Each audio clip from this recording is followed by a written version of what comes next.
Omuyimbi Eddy Kenzo akiguddeko mu katambi ogenda kuba ng'okafuna mu maaso awo. Frank Gashumba ne Honorable Robinah Nabbanja wamma nabo baasazeewo okukola kwaya eyaabwe obutambi ogenda kuba ng'ate obufuna mu maaso awo. Omwana eyafiiridde ewa Ryan Skin era nga kigambibwa nti abaana ba Ryan Skin gwe baakubye top dancer munnange nazo ensonga zeeyongedde era nga Full Figure naye avuddeyo n'ayimukira mu nsonga zino kw'otadde n'okuddamu okuggyayo ebyama bya Joram era agambibwa nti yafiira ewa Ryan Skin eyatomererwa emmotoka. Mugamba mutya? Mwasibye mutya bantu bange? Kansubire nti muli bulungi ba mikwano ng'enkola yaffe. Mbasaba vidiyo nomugimpe like era n'ensaba gwe wenna atannaba kusubscribinga wano ku Sylvia News Extra nti mukwano subscribinga era onyige ne mu notification bell nimesubwanga byonna bye mba nteekayo wano ku Sylvia News Extra. Nnyongera okusabirako mu mwenna abalwadde abakosefu tinsaba ekisa kya Mukama ate kibatuukeko ba mikwano. Sheikh Ashraf Dembe omusomi w'eddwa akola ku nsonga z'amaka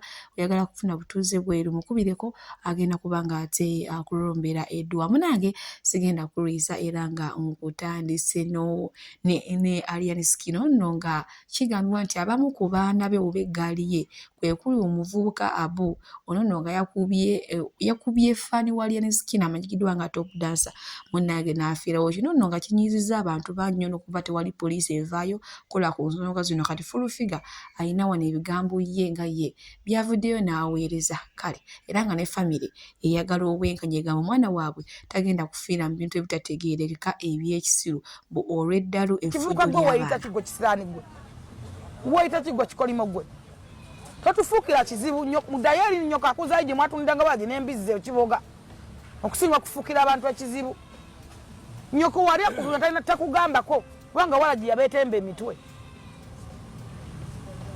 ojja kukuba omwana w'omuntu akkalire mu ngalo Ryan Skin mujja kutta omwana abaana balina ebirwadde byabwe nsaba Katonda mutta omwana kyokka kyekisabo ate njagala mukuba omuntu abafiire mu ngalo naye nze munkubanga kubanga be bakola mubeera mu bipulaninze mubeera mu bisettings obeera obimanyi.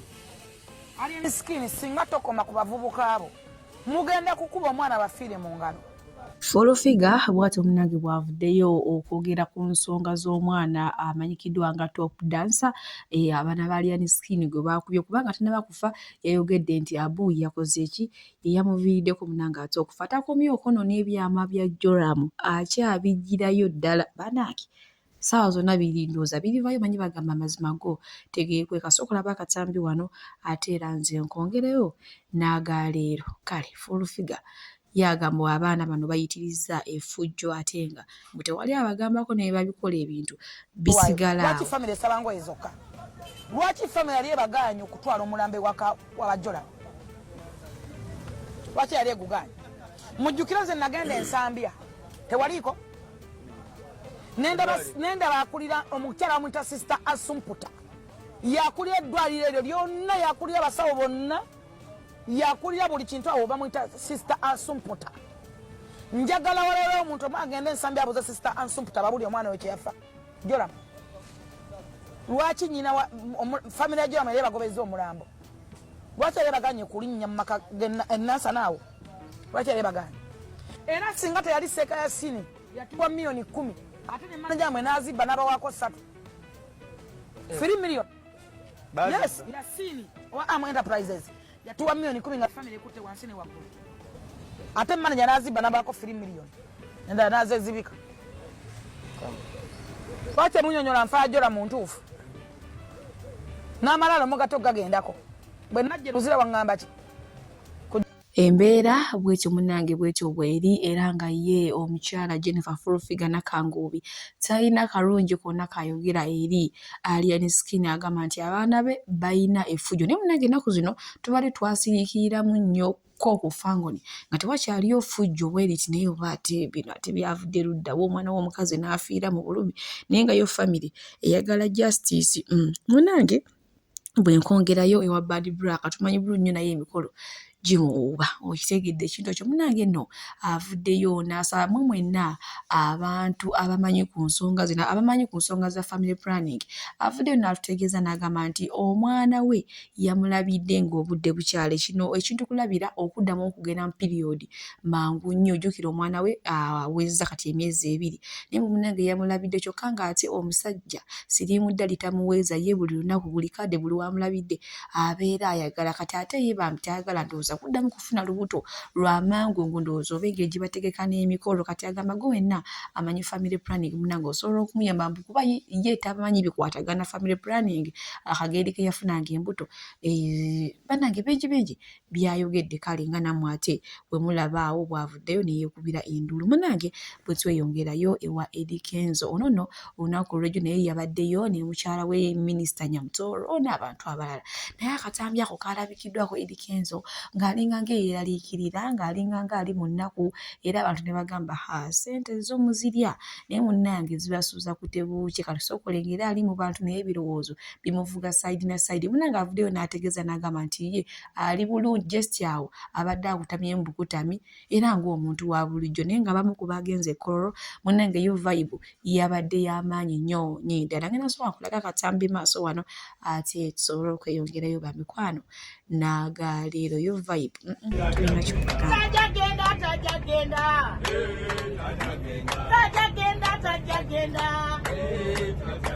tajagenda iganda ebeewo tajagenda tulina obululu tajagenda tulina obululu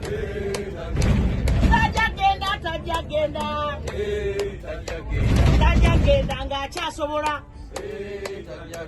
tajagenda ng'akyali muto olunaku olw'ejjo ebadde vibe njereere munnange ate abantu nga boolekera ekkololo ennyimba baaziyimbye amazina baagazinye baasanyuse kwegamba buli omu mu nsanyuka ye naye nga ebyo tubitadde ku bbali munnange nkuvuze butereevu paka ate ew'omwami Joseph Kamala ono nno nga olunaku lw'ejjo ebadde wedding lunch era wamma wabaddeyo abantu ab'enjawulo naye ababaddeyo bonna baabadde bagagga tewabaddeyo mwavu era nga ye waavudde omukyala ye n'agamba nti ku mukolo gwa Joseph Kamala agenda awadde miliyoni 10 era n'aziwa eza buliwo omukyala kino nno nga kyewuunyisizza abantu era nga basinga kyabajja enviiri ku mutwe mbufunze tekyabaliise kyekimu naye nga buli muntu yenna yabadde ku mukolo ogwo tewali yawadde bukadde 5 babadde batandikira mu 15 n'owe10 yabaddeyo banga omu 2 naye maama abantu balina ssente so kulaba omukyala ono ffenna yatujja enviiri ku mutwe tweyongere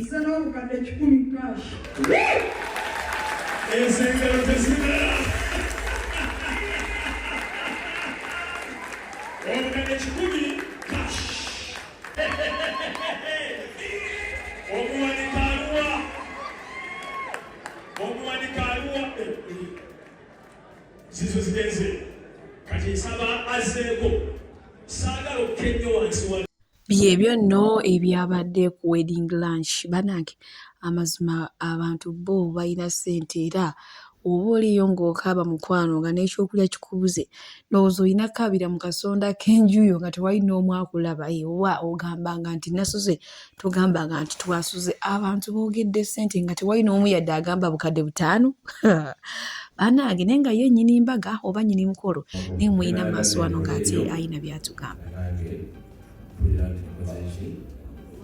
kyekyo bonna abatuno bagawanise waggulu nabadde nina emitwalo gyange 10 yakyogedde dola ninako kuba mu ngalaganje yabadde alina nezigwako ebizibu oba netolako eziteekateeka ebisooka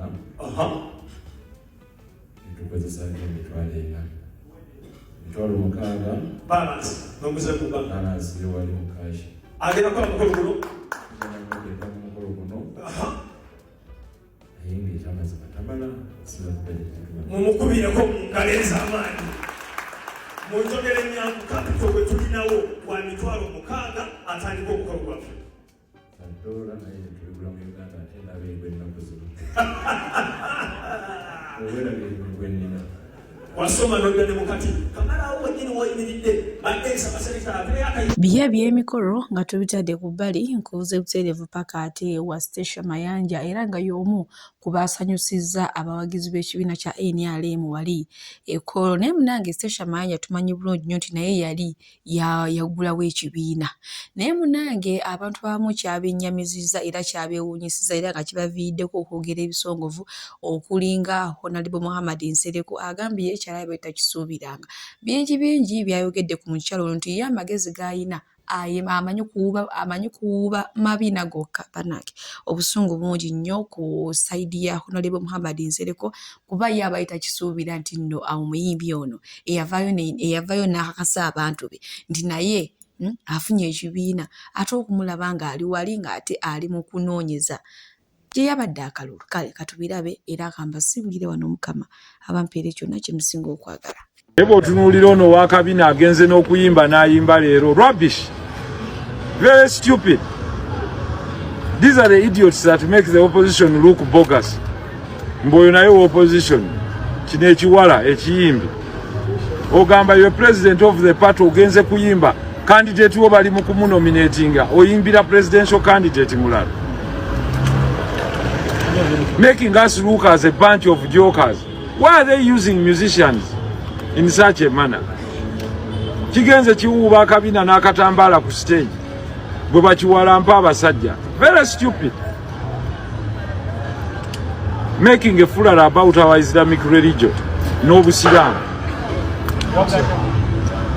So how do you want to portray us as Muslim?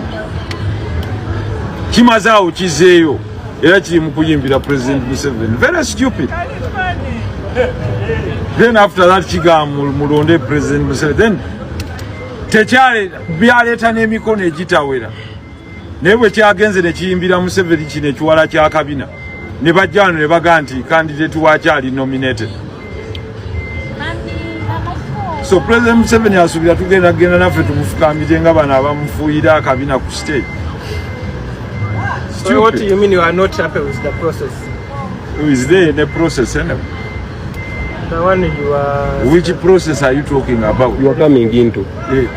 We are waiting for Byabakama to tell us whether abalungi abatuuliriza era abatulaba olunaku olwaleero tukyaddeko ewa Sheikh Ashraf Dembe.